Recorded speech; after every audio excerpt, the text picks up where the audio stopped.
You're listening to the Swish Edition. Because you have nothing better to do.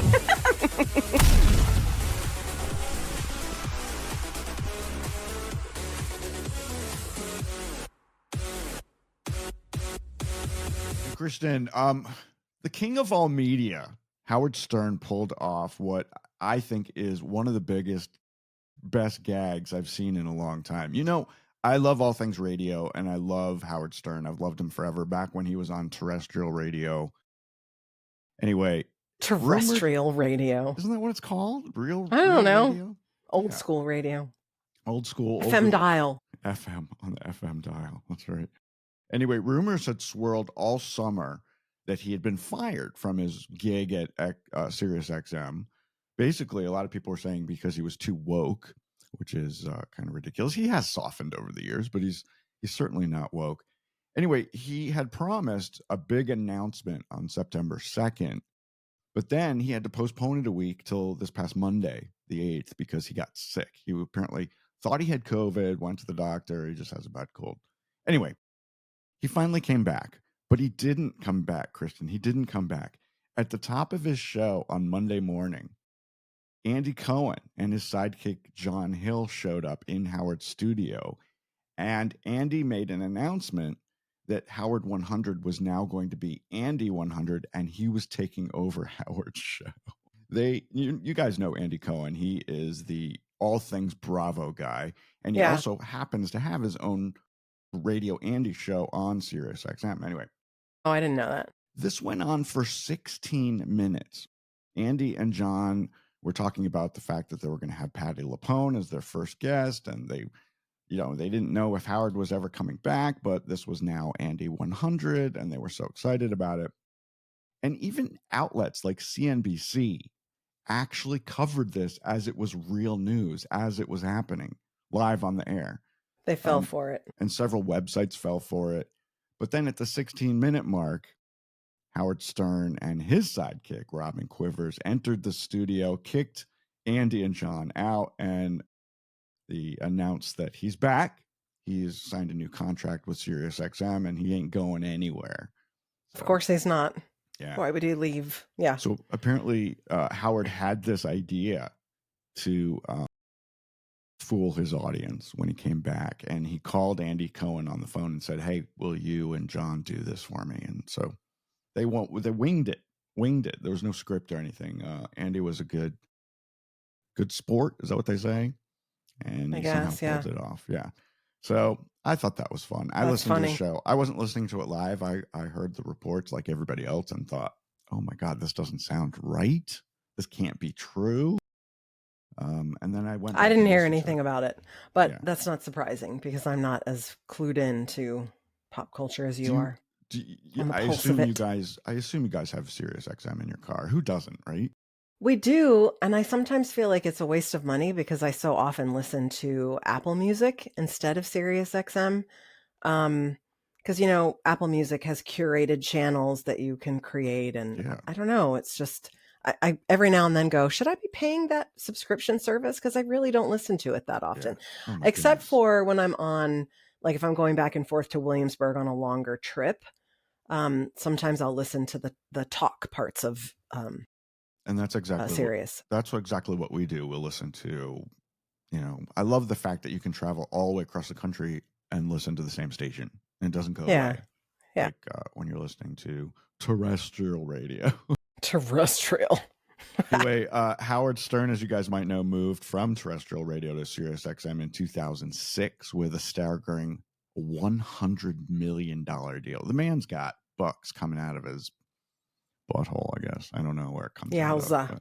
Anyway, Yowza. I love Stern. Not everyone does, but he gets the good guess. I mean, he had Madonna on. He's had Bruce Springsteen. He's had Hillary Clinton. He's had everybody on that show. Everybody has, but he's mellowed. He's mellowed over the years, and I don't think he can be correctly labeled as a shock jock anymore. He used to be outrageous and deliberately bombastic and controversial in everything he said and did. And I remember, and he's not that way anymore. I remember when they'd have a stripper come in and they would throw bologna at her ass, see if it would stick. Yikes! Yeah, that's the kind of thing he used to do. He doesn't do as much of that anymore. He's evolved, shall we say. And Robin has put up with so much over the years. I That love her. poor, long-suffering woman. Love her to death, and I love her. She's got the most unique voice. I love her so much. Mm-hmm. Anyway, And she's a saint for putting up with his shit all these years. well, she's made millions off it too. So Sure. I'm sure. Yeah, I'm sure she's doing just fine. Yeah. Well, in a similar vein, moving from, I don't know, shock jocks to podcasters, as a part of Trump's famous Big Beautiful Bill, there is an initial list of occupations that might qualify for no tax on tips. Did you hear this? Which includes podcasters, content creators, and influencers. That's interesting. Yeah, That is very influencers. interesting.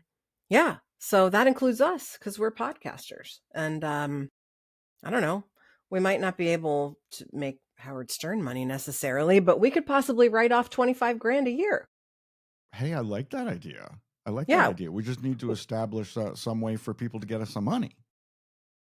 I think when we were discussing this last week, Kristin, let's see, 25,000, that would be 50,000 total. So we each get 25. Yeah. Divided by 5. We just need 10,000 people. 10,000 people a year to give us $5. That's it. That's all we need. Can we No, get 10,000 people to give us $5 a year or $5 a month? Well, we couldn't, right? If they gave us $5 a month, that would be way too much money. We wouldn't be able to. Well, no. There's no such thing as way too much money. What am I talking about? No, you can only write I've off never heard you say that before. You can only write off the first 25,000, Kristin. So we'd need 10,000 people to give us $5. That would be $50,000, $25,000 each. And we could write that off in the first month, and then the rest we'd have to pay taxes on. Right. That's how it works. Or that's how they're proposing that it's going to work. And of course, that won't kick in until 2026 if it gets passed. If it does. Of course, the government is still trying to figure out how to stay open and fund itself for there's that the year. So I think we're looking at a shutdown sometime in September. But you know what? If the government shut down, I don't think I'd be sad about that. I think we could do with a little less government for a while. But that's another episode. Well, right? That is another episode because there's a very human side of that to consider. All right, let's move away from humans, Kristin, because I have some really good news that came out this summer. You know, we've been off for a couple months and things happened. And over the course of the next couple episodes, we'll be talking about things that may have happened while we were gone. But here's some good news out of Mexico. This is a feel-good one for sure. Mexico has banned captive mammals for entertainment purposes. Love it. I love this. It's called the General Wildlife Law. And they've added a provision that marine animals such as dolphins, whales, sea lions, and such cannot be used for entertainment purposes. And they cannot be captured. They can't capture any new ones and use them like in a SeaWorld type show or a swimming with the dolphin type experience, which I think is just disgusting. Right now, there are an estimated 350 captive dolphins in Mexico used for those purposes. But here's the thing. This is what's sad about it. Those dolphins can't be released. They wouldn't survive. They don't know how to survive. Because they've grown up in captivity. So they'll have to be either moved to like sea pens, if you can imagine something like that, or to like, maybe some kind of sanctuary for dolphins, which they must be out there somewhere. But I love this. No more dolphins will be captured. No more sea lions will be taken from their mothers. You know what? Kristin, you and I have a lot of friends who have done the swimming with dolphins bullshit. My mom and dad have done the swimming with dolphins bullshit. Guess what? You will still live a happy life without swimming with dolphins. Yes, it's true. We let Max go to SeaWorld with one of his godfathers year before last. And he loved it. He loved the animal part of it. And he talks about it all the time. And he brought home like ceramic figurines of all the animals that he saw. I mean, he had a great time. And I was so conflicted about it. I know. I told you what I thought about it, but I know. I know. won't shame you if you go there again. But and it actually, we grew up in Williamsburg, Virginia, literally right next door to Busch Gardens, which at that time was owned by Anheuser-Busch, which I had no problem with. But now it's owned by SeaWorld. I know. So every Max time was you go just to asking me about Busch Gardens, and Yeah. he said, "Well, are there animals there?" I was like, "No, honey, it's not like They do have SeaWorld animals. animals. I know, but it's not Yeah. like Oh, right. the experience you had at SeaWorld." And I was trying to get him excited about Clydesdales, and he just couldn't quite picture that. They are the world's biggest horses. Yeah. The Yeah. Clydesdales are really cool. I think they also have a bird thing there. Lots of They used to. birds. They used to. It's been a long time since I've been. It's funny though. I was just talking to my dad. My mom and dad are going this Friday. They're going to Really? Howl-O-Scream has started. Your annual- mom and dad are going. They have season passes. They go all They the time. do? They're going with the Wagners. Yeah. They're going to I don't know why that's so surprising to me. It's open till 10 p.m. on Friday night with all the Halloween stuff going on, and they are going to go over and have dinner and walk around, and yeah, they do it all the time. That's hilarious. How did you not know that? I don't know. I just don't picture that as something that they would enjoy at all. They enjoy it. I don't think they ride rides as much as they just kind of walk around and enjoy the shows and the food and stuff. Yeah. Wow. I'm sure it's very different from the last time I was there. We should definitely take Max.